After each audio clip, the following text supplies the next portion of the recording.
Deus tem sido bondoso para conosco. E essa semana, no tempo de devocional, no momento que eu estava orando, Deus falou fortemente ao meu coração. Deus disse uma frase que me impactou. Ele disse assim: você não está sozinho. E eu comecei a ser ministrado de forma muito intensa em cima de uma frase. E o Espírito Santo repetia ao meu interior: você não está sozinho. E Deus começou a falar palavras no meu interior, dizendo: ei, você não está sozinho. E eu estou te dizendo isso mais de uma vez, porque essa é exatamente a palavra que você vai liberar nesse domingo no altar. Porque tem pessoas que o Senhor trouxe a esse lugar, que precisam ouvir dos céus, nessa reunião: você não está sozinho. Aleluia! Graças a Deus, aplauda o Senhor. Se encha de fé nesse momento. Aleluia! Sabe, quando falamos sobre solidão, nós pensamos em tantas coisas que servem ou que podem contribuir para um isolamento. Sabe, ter poucos amigos ou pouco tempo para cultivar essa relação de amizade, pouco tempo para investir na família, são coisas que contribuem para a solidão. A solidão não é, preste atenção no que eu vou dizer, quando você está fisicamente sem alguém por perto. Estar fisicamente sem alguém por perto, isso é solitário, ok? Mas a solidão é quando você sente que não tem ninguém que pode contar. Você pode até estar rodeado de muitas pessoas fisicamente perto, mas são pessoas que você sabe que não pode contar, ou que no seu coração você pensa que não pode contar. Comprovadamente, a solidão ela é tão maléfica para a saúde do ser humano, ela é tão maléfica quanto ao tabagismo e ao alcoolismo. Não sei se você sabia disso, mas isso é comprovado com estudos psicológicos que ela é tão grave quanto o alcoolismo e o tabagismo. Existe um instituto nos Estados Unidos que analisou mais de 148 pesquisas sobre mortalidade com relação às funções, às relações sociais. E os resultados são assustadores. As pessoas que tinham relacionamentos sólidos e verdadeiros, elas tinham 50% de chance a mais de sobreviver, quando comparadas com pessoas solitárias. 50% de chances a mais. Então, a solidão ela causa impacto na sua saúde física. A solidão também aumenta o risco de desenvolver depressão. Depressão é a doença do século. Depressão, muitas vidas são afligidas por esse mal. É o mal que corrói a alma, é algo que destrói o interior do indivíduo. E o Instituto de Psicologia da Suécia, na cidade de Helsinki, diz que 80%, olha só que incrível, que forte isso. As pessoas que vivem sozinhas têm 80% mais probabilidade de se tornarem depressivas. A chance de ser adoentado com a doença da alma, com a doença do século, é de 80% a mais. Agora, de onde vem a solidão? A solidão é uma reação emocional que surge quando nós nos sentimos insatisfeitos com os relacionamentos que temos, ou simplesmente quando nós nos sentimos sozinhos. Por isso o Espírito Santo te trouxe aqui para te dizer: você não está sozinho. Glória a Deus por isso. Aleluia. E a palavra que Deus ministrou fortemente ao meu coração, eu quero compartilhar com vocês. João, no capítulo 4. Se você não trouxe Bíblia, nós vamos lançar aqui a partir do versículo 6, está aqui no telão, você pode acompanhar conosco rapidamente. Havia ali um poço de Jacó. Jesus estava cansado da viagem, ele sentou-se à beira do poço. E isso se deu por volta do meio-dia. Nisso, veio uma mulher samaritana tirar água e disse-lhe: Jesus, dê-me um pouco dessa água.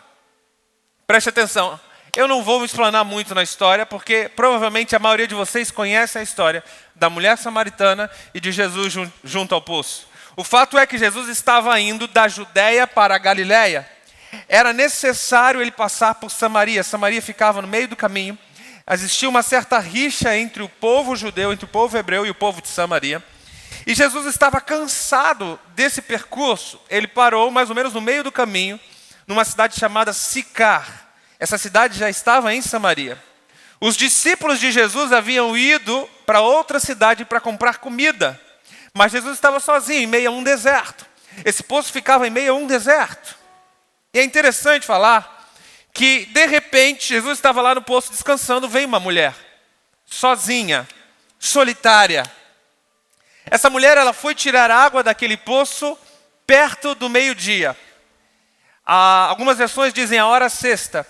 E eu preciso te informar, para que você entenda bem aquilo que o Espírito Santo quer te ministrar nessa reunião, é que essa não era a hora propícia daquele povo pegar água.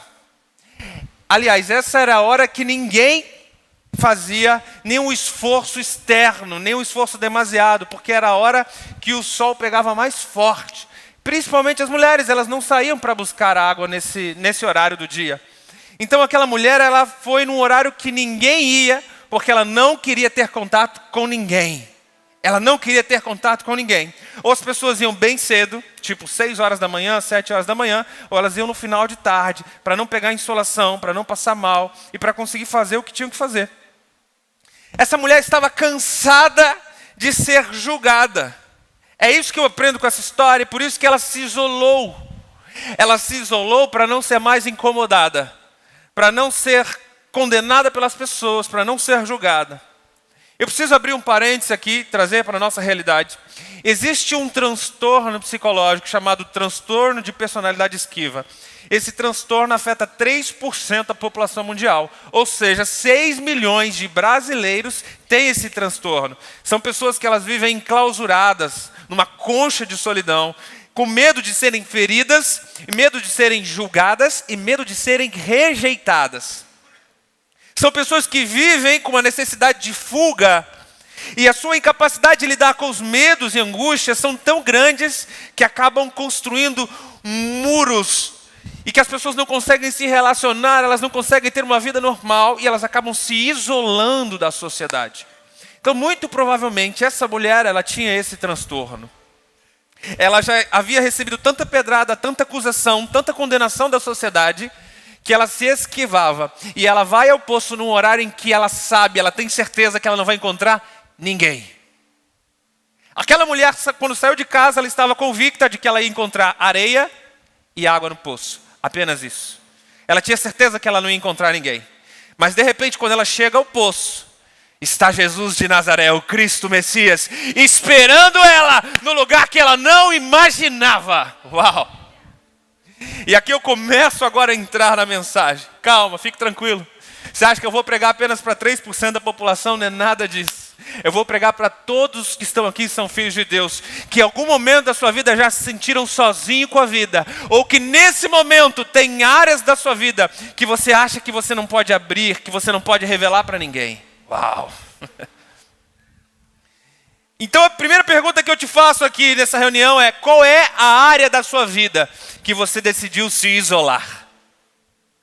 Qual é a área da sua vida que você decidiu esconder, se esquivar, para não bater de frente com determinadas pessoas, para não bater de frente com talvez alguns confrontos?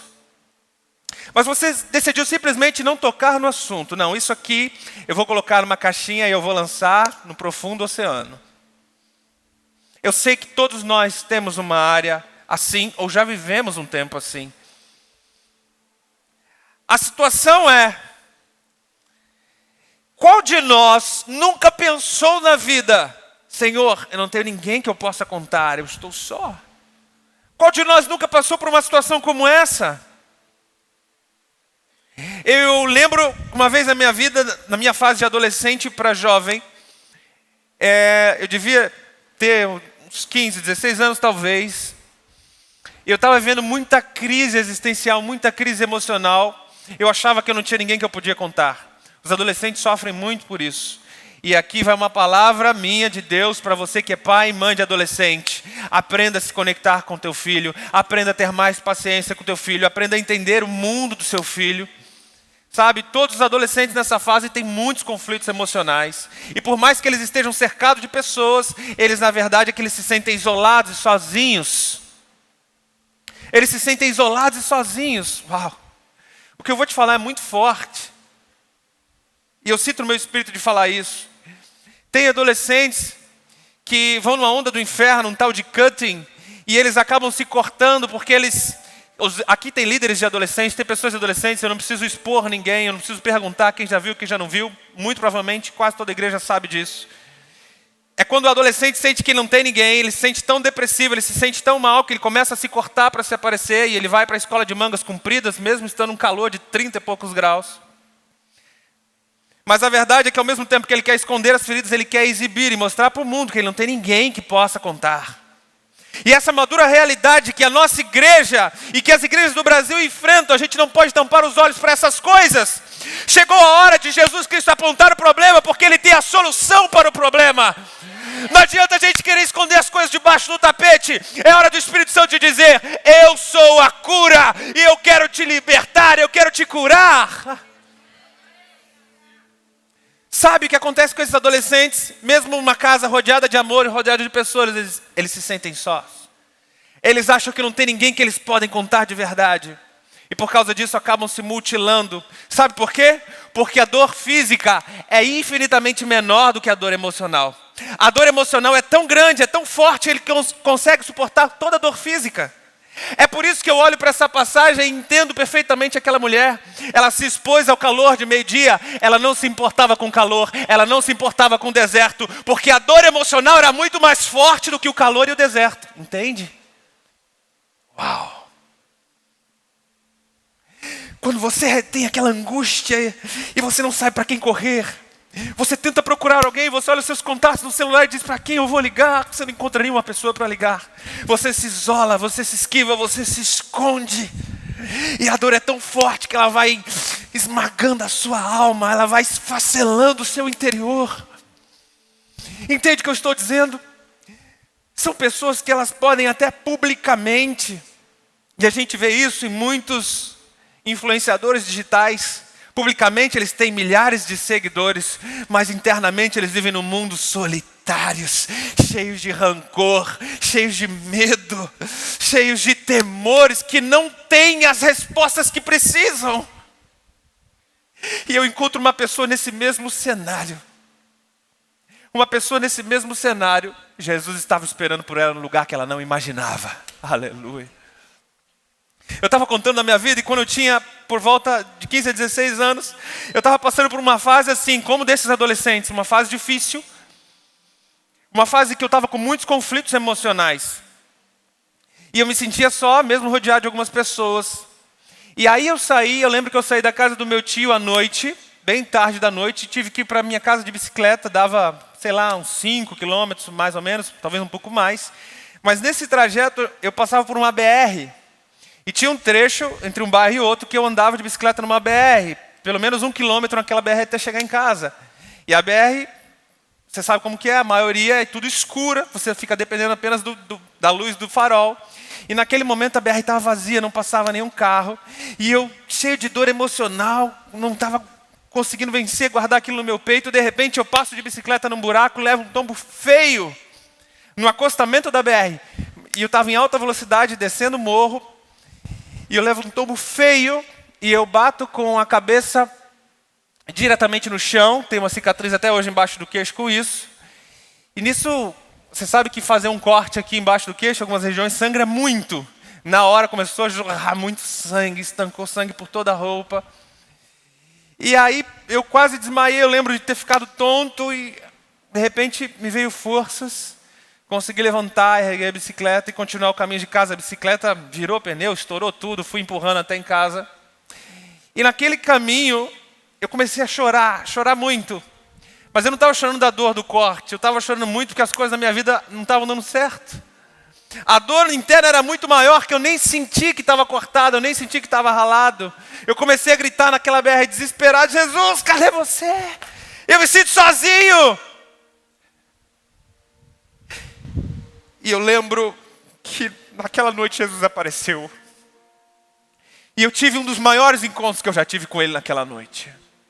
Ele falou assim: você não está sozinho, eu estou aqui.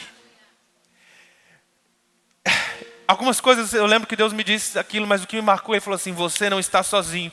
Nenhum dia da sua vida sequer eu te deixei sozinho e nem vou te deixar, porque eu sou o seu pai e eu te escolhi e eu te amo. E aquele encontro foi tão marcante para mim, eu registro aquilo na minha memória. Algumas vezes eu lembro daquilo, estou lembrando disso agora nessa passagem. Porque mostra e me fala justamente que a dor física, muitas vezes, a dor física ela não se compara à dor emocional.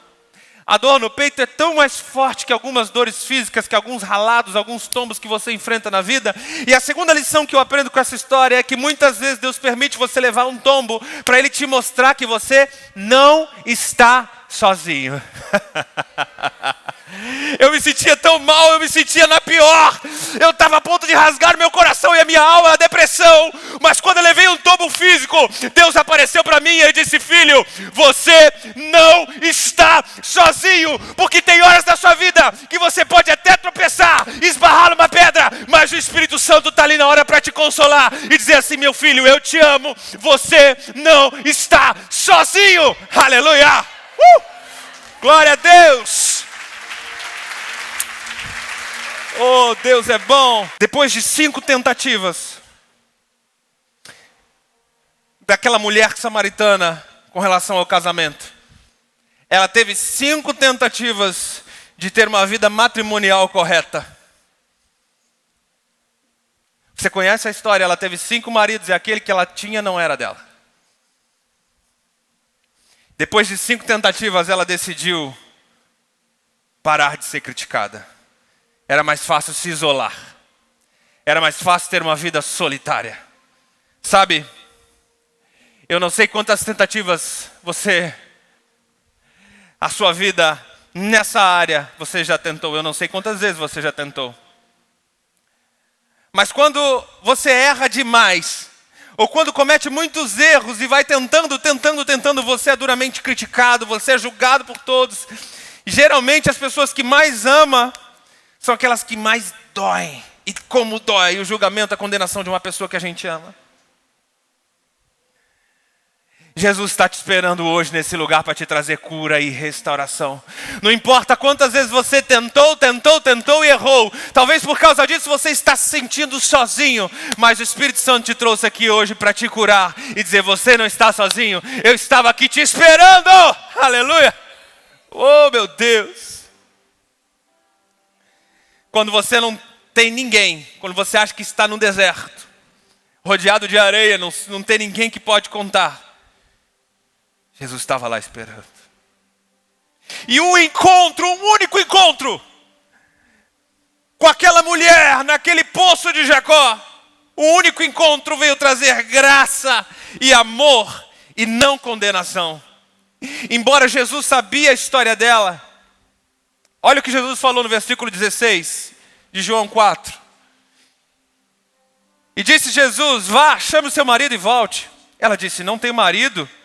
Jesus falou: você disse corretamente, dizendo que não tem marido. O fato é que você já teve 5 e o homem com quem agora vive não é seu marido.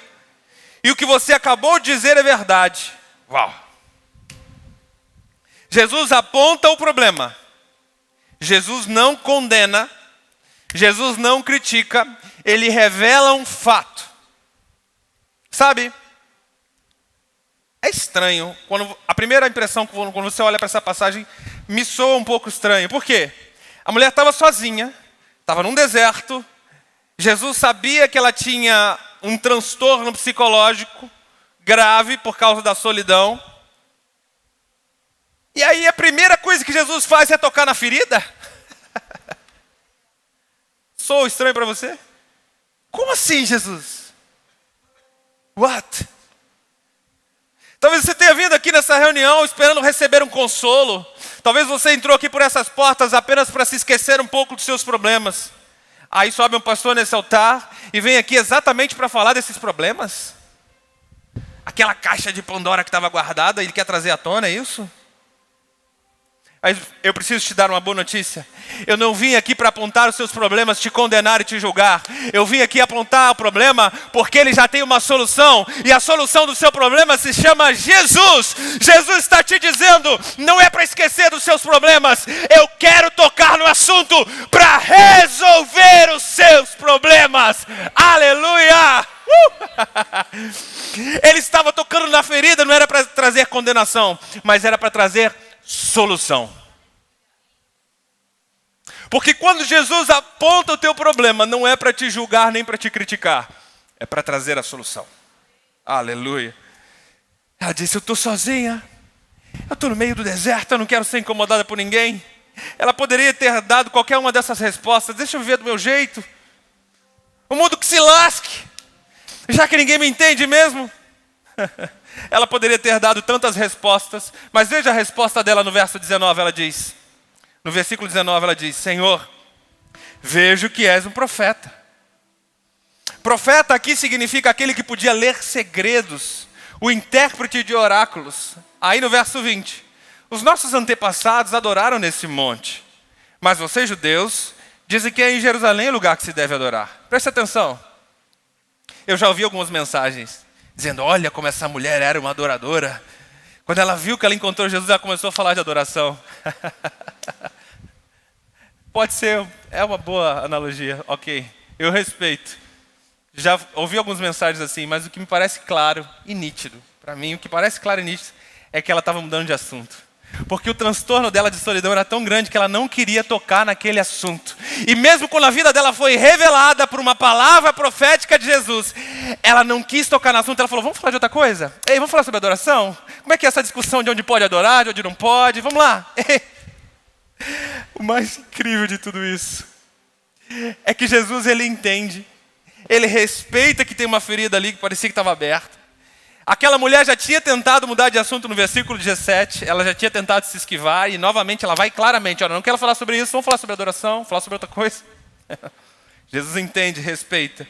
E ele dá uma resposta que a mulher precisa. Ele dá uma resposta. No versículo 21, a primeira coisa que Deus diz, ele diz assim, creia em mim, mulher. Para aqui, pode tirar o versículo. Essa é a primeira resposta de Jesus. Ele diz, mulher, creia em mim. As primeiras palavras de Jesus têm sempre muito efeito. Jesus poderia ter dado uma resposta religiosa, teológica, diz, adoração? O assunto é adoração? Ok, vamos falar sobre adoração. Eu entendo sobre isso. Mas a primeira palavra de Jesus, a primeira resposta de Jesus é, mulher, creia em mim. Eu sei que tem pessoas que vieram aqui a essa reunião que elas têm sérias perguntas que precisam ser resolvidas. Mas a resposta para todas as suas perguntas, a primeira delas é, ei, creia em Jesus. Porque quando você crer, quando você colocar a sua fé depositada em Jesus, qualquer outra resposta que Ele te der vai ser cura, salvação, bondade e graça do Altíssimo. Mas a nossa primeira atitude é apontar a nossa fé para Ele. Por isso a palavra de Deus diz, sem fé é impossível agradar a Deus. Em Romanos no capítulo 1, verso 17, Deus diz, porque no Evangelho é revelada a justiça de Deus. Uma justiça que do princípio ao fim é de fé em fé. Como está escrito, o justo viverá pela fé. Aleluia. Não importa quais as respostas que você precisa, que você veio buscar. A primeira resposta que Jesus tem para você, ei, aponte a sua fé para mim. Ele não aponta a fé da mulher para um comportamento. Ele não diz, mulher, a partir de hoje mude o seu comportamento. Não. Ele não aponta pelas obras que ela poderia fazer. Uau.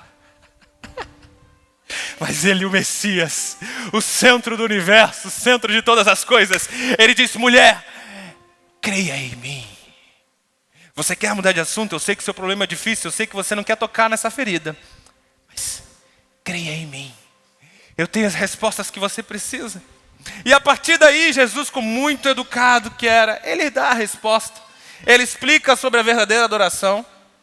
O assunto que aquela mulher desviou, o assunto que ela tocou. Jesus respeitosamente dá uma resposta, o que para nós contribuiu demais para a nossa teologia a respeito da adoração. E a partir daí, continuou a conversa. Olha o que traz o versículo 25. Disse aquela mulher: eu sei que tu és o Messias, chamado Cristo para vir ao mundo, e quando ele vier explicará tudo para nós. A mulher disse: eu sei que o Messias que está para vir, quando ele vier explicará tudo para nós. E Jesus declarou: eu sou o Messias. Eu que estou falando com você sou o Messias. Meu Deus. Aquela mulher só tinha enxergado um profeta, ela não tinha enxergado ainda o Messias. Ela tinha enxergado a esfera de algumas coisas que o dom pode alcançar, mas ela não tinha descoberto ainda a essência. Uau! Há pessoas que estão aqui com a oportunidade na sua frente. Cristo estava aqui te esperando quando você veio para esse prédio. E deixa eu te dar um recado: esse domingo é único, esse domingo jamais vai se repetir. Não fique esperando, olha, eu sei que um dia eu vou me encontrar com o Messias. Eu sei que um dia, talvez, quando eu largar o cigarro, quando eu parar de ir na balada, quando eu largar aquele namorado, talvez eu encontre um Messias. O que o Espírito Santo me manda te dizer é que o Messias está aqui hoje, te esperando. O Messias está aqui hoje te esperando, ele quer te curar. Então, no versículo 28, aquela mulher deixa o seu cântaro, volta para a cidade e disse ao povo: venham ver um homem que me disse tudo o que eu tenho feito. Será que ele não é o Cristo? Olha a primeira menção do versículo 28. Aquela mulher deixa o seu cântaro. A mulher ficou tão desnorteada que ela abandonou o cântaro para trás, aquilo que ela foi fazer no meio do poço. Não havia mais preocupação com as coisas que ela tinha que fazer. Ei! Não havia mais dificuldade para se relacionar com as pessoas, porque além dela deixar o cântaro para trás, ela foi correndo falar com as pessoas. Uau! Ela foi completamente curada. Uau! Você está entendendo? O evangelho não é sobre coisas que você tem que fazer ou deixar de fazer. Esqueça. O evangelho não é sobre você, o evangelho é sobre ele. Por isso ele disse: mulher, creia em mim. O fato dela deixar o cântaro para trás mostra que não existe nada que você possa fazer para atrair mais a atenção de Deus, para que Ele te ame mais. E não tem nada que você tenha feito para que Ele te ame menos. Deixa para lá as coisas que eu venho fazer, eu nem sei mais o que eu vim fazer. Agora eu vou sair correndo e me relacionar, porque faz muito tempo que eu não sei conversar com pessoas. Tem muito tempo que eu me isolo, minha vida é me isolar. Mas quando ela é curada, ela vai comprovar a cura dela e ela vai falar com pessoas. Porque aquele que recebe muito amor do Pai, ele transborda amor ao próximo. Aleluia! Meu Deus, meu Deus. O que o Espírito Santo te diz hoje é o que Jesus Cristo disse para aquela mulher. No capítulo 4, versículo 14. Ele disse: quem beber da água que eu lhe der, nunca mais terá sede. Pelo contrário, a água que eu lhe der se tornará nele uma fonte de água a jorrar para a vida eterna. Jesus está te oferecendo hoje essa água viva. Não importa quais sejam os seus pecados, Jesus está te dando água viva e graça para vencer, para viver uma vida abundante. Você é esse filho de Deus, você é essa filha de Deus que quer receber água viva. Amém, amém, amém, amém. Aleluia. Feche seus olhos aí onde você está.